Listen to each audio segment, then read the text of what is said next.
Well, Mr. Chairman, thank you. I'd like to thank you and Ranking Member Gerhalvo for holding this hearing today. I think it's incredibly important. As we look at, balances that we see in our ecosystems, what we've seen is a resurgence of shark populations, which is good. But what we've also seen with that is shark depredation, which is essentially a very, very high frequency of the taking of fishermen's catch. While we understand it's a natural part of predation, it also is becoming a widespread issue in our waters and has increased rapidly in recent years. And our anglers are losing their catch and tackle to sharks at alarming rates, and in some areas it makes areas totally unfishable because you're not able to compete with the sharks to actually to bring your catch to the boat. I introduced the Shark Act to study this issue and look into ways to improve sport fishing conditions for anglers while protecting sharks, and I think that we can do both.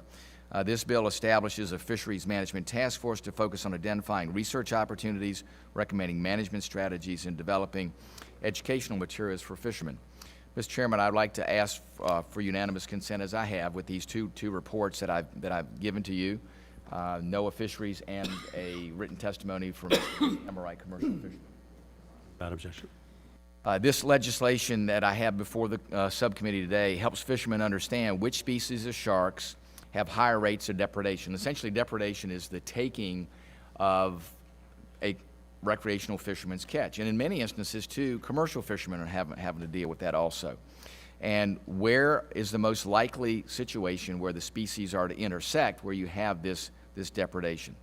This is going to serve as the first major step in improving communication and coordination among fisheries managers and addressing shark depredation nationwide. And it is a nationwide problem. And there are a number of organizations I want to thank that have been part of this. The American Sport Fishing Association has been incredibly important. We have other leaders, too, in the conservation and recreational fishing field that have been very, very supportive of this effort. Again, we want to get to a point of good public policy as it relates to shark populations and our recreational fisheries. I do think that there is a place where we can find a balance.